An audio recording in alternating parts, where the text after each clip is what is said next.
શું નામ છે તમારું? ધીરુભાઈ કાનાભાઈ કલસરિયા. ધર્મેશભાઈ તમારે શું થાય?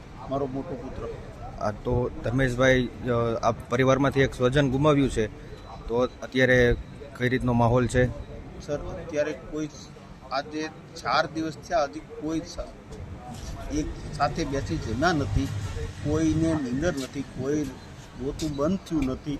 અને ત્યાં અમે 2 માણસ નહીં પણ અમારો પૂરો પરિવાર કોઈ હજી આજ સુધી કોઈને આંસુ બંધ નથી થયા. હવે આગળ તમારી શું માંગણી છે?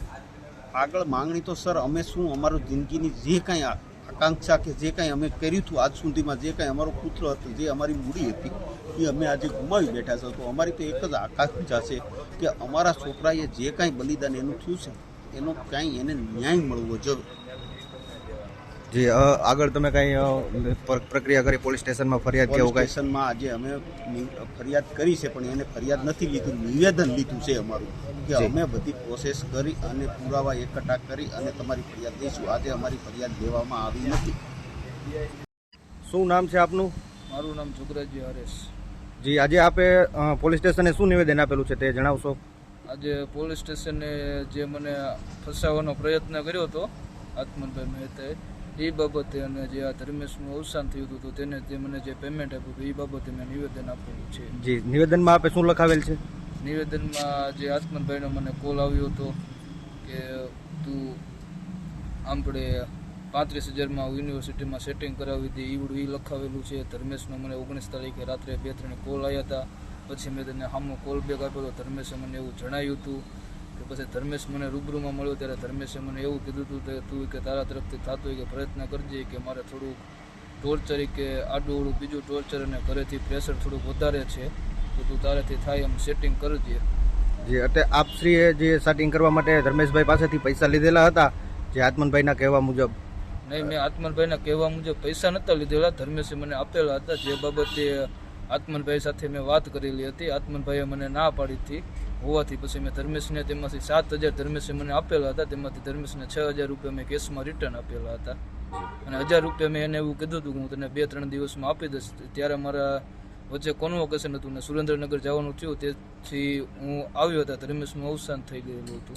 જી, તો આપે જે પૈસા લીધા હતા એનું મુખ્ય કારણ શું હતું? મુખ્ય કારણ એવું હતું કે ધર્મેશ એવી રીતના મને કહેવાયો હતો કે આપણી કોલેજમાં કાં તો મને વહેલા પેપર આપે અથવા તો ચોરી કરવા દે કોલેજવાળા, એ માટે તું વાત કર કોલેજમાં. એ બાબતે મને ધર્મેશે પૈસા. તો આત્મનભાઈ સાથે તમારે વાતચીત થઈ હતી આ બાબતે? આ બાબતે મારે આત્મનભાઈ સાથે વાત થઈ હતી. આત્મનભાઈએ મને એવી રીતના વાત કરી હતી કે મારે હવે બીજી વાર ઉડતું લેવું નથી એવું કહીને તેમને મને ના પાડી હતી. અચ્છા, બીજી વાર ઉડતું લેવું નથી એનો મતલબ એવો કે એક વખત અગાઉ પણ આવું એને કરી ચૂકેલા છે? એટલે એ તો એમને મને કીધું એટલે કરી ચૂક્યા હશે તો જ એવું કીધું હશે ને. ઠીક છે. ધર્મેશભાઈના પરિવારના અન્ય સ્વજનો આપણી સાથે છે. આપણે દાદાને પૂછીશું. દાદા, આપનું નામ શું છે? સીઠાભાઈ. ધર્મેશભાઈ તમારે શું થાય? મારા ભત્રીજાનો દીકરો, હું એના દાદા થાવ. જી, અત્યારે આ દુઃખદ ઘટનામાં પરિવારનો માહોલ ખૂબ જ દુઃખજનક. તકલીફનો કોઈ પાર નથી અને અમને ન્યાય મળવો જોઈએ. એ અમને ન્યાય મળે એવું શક્યતા દેખાતી નથી અને પોલીસ અમારો કેસ સંભાળ્યો નથી. જી, પોલીસ સ્ટેશને આપને શું કહેવામાં આવ્યું છે? એટલે અમે તપાસ કરશું, પુરાવા લાવો. પુરાવા અમારે ક્યાંથી કાઢવા? એટલે ફરિયાદ લેવાની પોલીસ સ્ટેશનેથી ના પાડે છે? ફરિયાદ લેવાની પોલીસ સ્ટેશન ના પાડે છે. અન્ય સ્વજનો સાથે આપણે વાત કરીએ. જી, આપનું નામ જણાવશો? મારું નામ છે ગોપાલ કલસરિયા. હું ધર્મેશનો મોટા પપ્પા થાવ અને અમારે છોકરાને મારી પાસે જે પુરાવા હતા મોબાઈલના કે કાંઈ ના કાંઈ બધા મેં રજૂ કર્યા છે પોલીસ સ્ટેશનમાં, પણ પોલીસ સ્ટેશન ગુનો દાખલ કર્યો નથી કે મારી પાસે પૂરતા સબૂત નથી, આમ છે આમ તેવા બહાનાબાજી બતાવે છે.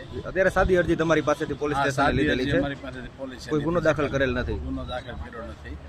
અને અમારા છોકરાનું મોરલ ડાઉન કરીને એકદમ મતલબ ડિપ્રેશનમાં લાવીને એમને 100% ખબર છે કે કોલેજ એની જે ડાંગર કોલેજ છે એ 100% ગુનેગાર છે. જી, અન્ય સ્વજનો સાથે પણ વાત કરીએ. આપ શું થાવ ધર્મેશભાઈના? ધર્મેશભાઈના કાકા થાવ છું.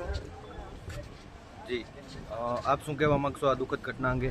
હું એ જ કહેવા માગું છું કે મારો છોકરો આટલી જલ્દી હારે એમ નહોતો, પણ આ પ્રશાસનનો કોલેજ પ્રશાસનનો ભોગ બન્યો છે. એને માટે એની છેલ્લે એના ભાઈ જોડે વાત કરી ત્યારે બી એને એ જ કીધું કે કોલેજમાં મારી સાથે ગેમ થઈ ગઈ છે અને છોકરાને એ હદ તક ત્યાં પરેશાન કર્યો છે કે છોકરાએ છેલ્લું પગલું ભરવા સુધીની પેલી કરી નાખી છે. જી મિલનભાઈ એમના ભાઈ આપણી વચ્ચે ઉપસ્થિત છે, એમની સાથે પણ સંવાદ કરીએ. છેલ્લે મારી સાથે મારા ભાઈની વાત થઈ હતી ત્યારે મને એમ જ કીધું હતું કે મારી પાસેથી પૈસા લઈને તેમ છતાં મને કાંઈ ઓલું ન કરીને મારી સાથે આવું ગેમ રમી ગયા છે કોલેજવાળા, અને એના લીધે હું હતાશ હતો ને એના પછી એણે આ કરેલ છે. અને આમાં કમ્પ્લીટ કોલેજવાળાનો જ વાંક છે ને પણ આમાં ગુનો નથી દાખલ કર્યો, ખાલી અરજી કરેલ છે. તો હું એમ જ કહું છું કે મારા ભાઈને પૂરેપૂરો ન્યાય મળે. જી ચોક્કસ. જ્ઞાતિના આગેવાન પણ આપણી વચ્ચે નિવેદન દેવા સાથે આવેલા, એમની સાથે વાત કરીએ. મારું નામ ભગવાનભાઈ કાતરિયા. હું આ લોકો મારા રિલેટિવ છે અને જે એમનો દીકરો ધર્મેશ જે એક્સપાયર્ડ થયો છે, તો એના માટે જે પણ દોષિત હોય એને દોષિત ઠેરાવી અને બને એટલો ન્યાય મળે એવી અમે આશા રાખીએ છીએ. અને પોલીસ સ્ટેશને આવ્યા તો સાહેબે એવું કીધું કે ભાઈ તમે પુરાવા આપો, તો આ લોકો પાસે કાંઈ પુરાવા, જે વ્યક્તિ હાજર નથી તો પુરાવા કેવી રીતના હોય, પુરાવા ગોતવા કે સંશોધન કરવું એ જવાબદારી એ લોકોની હોય છે. તો અમને ન્યાય મળવો જોઈએ ટૂંકમાં, બસ. જી.